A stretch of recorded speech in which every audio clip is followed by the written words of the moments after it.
Et salut l'ami du voyage et bienvenue sur cette nouvelle vidéo des aventures d'un gringo. Alors aujourd'hui une anecdote de voyage qui se passe en Chine, le deuxième pays que j'ai visité durant mon tour du monde.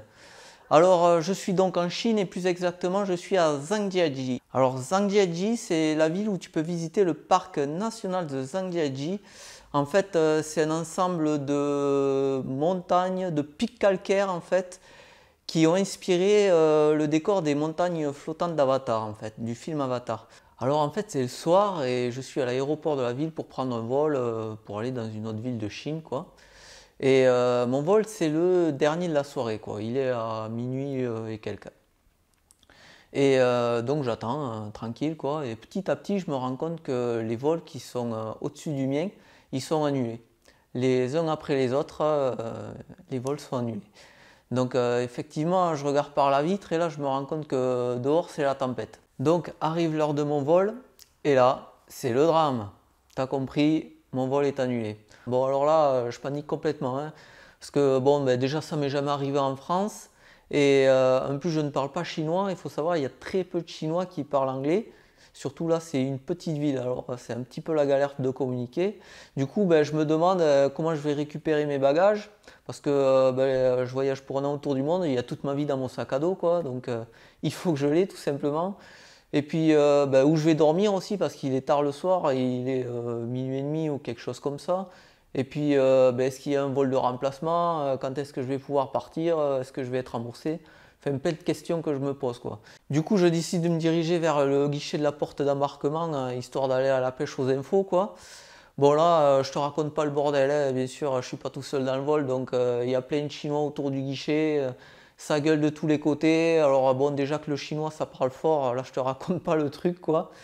Et il n'y a qu'une préposée qui donne des indications en chinois, bien entendu, donc moi je comprends rien. Visiblement elle est agacée, bon voilà, tout le monde qui gueule autour. Enfin, t'as l'impression d'être au procès de Jeanne d'Arc, quoi. Elle est pas loin de se faire brûler, la nana. Bon, c'est pas de sa faute, mais elle a été choisie pour absorber le mécontentement des clients, quoi. Bah, du coup, j'attends un peu, quoi, que ça se calme, et donc à un moment, je vais la voir, et bon, je lui montre tout simplement mon billet. Et là, tout ce qu'elle me dit, c'est cancelled, annulé, et elle se barre. Et en fait, quelques minutes plus tard, cette dame, elle revient vers moi avec un petit texte qu'elle a traduit sur son portable, en fait, et qui me dit en quelque sorte, oui, ben, pour l'instant, le vol est annulé, nous n'avons pas d'autres informations, nous reviendrons vers vous un peu plus tard.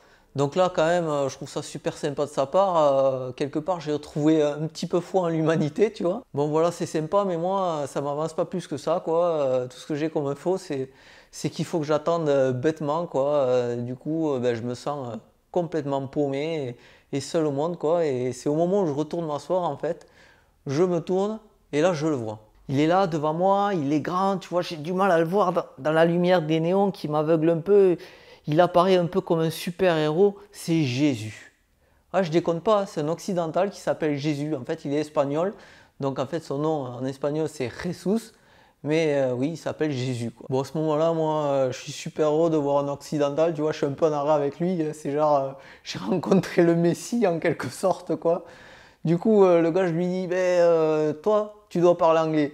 Et il me répond, ouais, mon ami, allez, viens avec moi. Du coup, ben, je le rejoins vite, quoi. Et on commence à discuter, et c'est à ce moment-là qu'il me dit qu'il s'appelle Jésus. Et il me demande si j'ai des infos. Je lui dis que non, je sais rien du tout, on m'a juste dit d'attendre. Et il me dit, ben, t'inquiète pas, il y a ma copine qui est allée voir là-bas la pêche aux infos. Quelques minutes plus tard, sa copine elle revient, et là je me rends compte qu'elle est d'origine chinoise et qu'en plus elle parle chinois couramment. Alors là, c'est gros coup de bol, je suis le plus heureux du monde, c'est clair que je suis sauvé. Du coup, elle n'a pas plus d'infos et on retourne tous les trois s'asseoir et on fait un petit peu connaissance. Alors en fait, il s'appelle Jesus et elle Johanna. Et en fait, ils sont venus avec les parents de Jesus pour voyager comme ça en Chine, quoi. Et on va rester ensemble un petit moment, le temps que l'affaire se déroule, quoi. Et bon, finalement, l'aéroport, enfin la compagnie de vol plutôt, nous trouvera un hôtel à 3h30 du matin. Donc on a à peu près attendu 3 heures, quoi, dans le froid. Alors à un moment ils ont amené des couvertures, mais ils ont amené 5 couvertures genre pour 300 passagers, tu vois. Donc il n'y a pas mieux pour créer une émeute. Donc voilà, vers 3h30 du matin en fait, il y a un bus qui vient nous chercher pour nous déposer dans un hôtel. Entre temps, j'ai pu récupérer mon bagage. Et donc là, je me dis que l'hôtel, ben, ça va sûrement être genre des lits de camp dans un gymnase ou un truc du genre. Eh ben, en fait, pas du tout. C'est un super hôtel classé au moins 4-5 étoiles, quoi.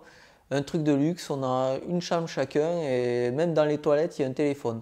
Alors, si tu sais pas ce que c'est un hôtel de luxe, quand tu as un téléphone dans les toilettes, c'est niveau luxe, tu es à peu près là, tu vois. Donc voilà, ben, on dort, on passe la nuit et le matin on apprend que notre avion part l'après-midi à 15 h et quelques. Du coup l'après-midi on reprend le bus qui nous conduit à l'aéroport pour prendre le vol de remplacement. Et là au moment de passer la sécurité, je me rends compte que j'ai oublié mon chapeau à l'hôtel. Alors mon chapeau c'est un peu mon gris-gris si tu veux. C'est un chapeau d'aventurier que j'ai pris pour faire le tour du monde. Donc le but à ce moment-là, c'est qu'ils fassent le tour du monde avec moi. Donc je le dis à Johanna et Jésus, ou Jesus. Donc, je leur dis, mais j'ai oublié mon chapeau, bon, ben, tant pis, c'est pas grave. Et puis je fais genre, ça m'est égal, tu vois, mais en fait, ça m'est pas du tout égal. Et comme je suis mauvais acteur, ça se voit beaucoup. Du coup, on s'éloigne un petit peu et là, Johanna se rappelle le nom de l'hôtel et elle recherche le numéro sur Internet en fait. Et elle le trouve. Et elle décide de les appeler pour voir s'ils ont trouvé mon chapeau dans une des chambres. Donc elle appelle, un réceptionniste répond et donc elle leur demande en chinois bien entendu, hein, est-ce que vous avez trouvé un chapeau dans une des chambres et tout. Et le mec répond oui effectivement on en a trouvé un. Maintenant qu'est-ce que vous voulez qu'on en fasse? Et elle leur demande est-ce que vous pouvez nous le ramener à l'aéroport? Alors il faut savoir que l'aéroport n'est pas très très loin de l'hôtel, il est genre 10-15 minutes quoi. Et là, surprise, le mec répond ah oui bien sûr on peut faire ça, si vous payez la course de taxi, on vous envoie le chapeau quoi à l'aéroport.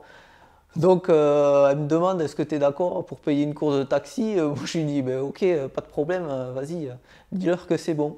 Donc elle leur dit ben, ok envoyez-nous un taxi avec le chapeau à l'intérieur quoi et on le récupère. Et 15-20 minutes plus tard, je vois arriver sur la dépose minute passager de l'aéroport, tu vois, une grosse berline avec mon chapeau en guise de passager. Donc bon, c'est pas le genre de service que tu peux demander à un hôtel Formule 1, tu vois.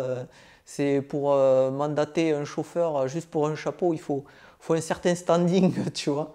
Et du coup, ben moi je suis trop heureux, donc je cours chercher mon chapeau. Bon, le chauffeur me demande un certain prix, je lui donne au moins 3 fois plus, ou un truc comme ça, tellement je suis heureux, tu vois. Je lui file le billet, je lui dis ouais, gardez la monnaie, c'est bon quoi. Et ben, du coup, je récupère mon chapeau. Et ce chapeau, eh ben, hop, c'est celui-ci. Voilà. Et grâce à Johanna, ben, il a pu faire le tour du monde avec moi, tu vois. Et c'est un geste qui m'a beaucoup touché parce qu'elle était vraiment pas obligée. Je lui ai rien demandé du tout. Et direct, ben, quand je lui ai dit que je l'avais oublié, elle a pris son portable et elle a commencé à agir, quoi. C'est vraiment le truc que j'oublierai jamais, quoi.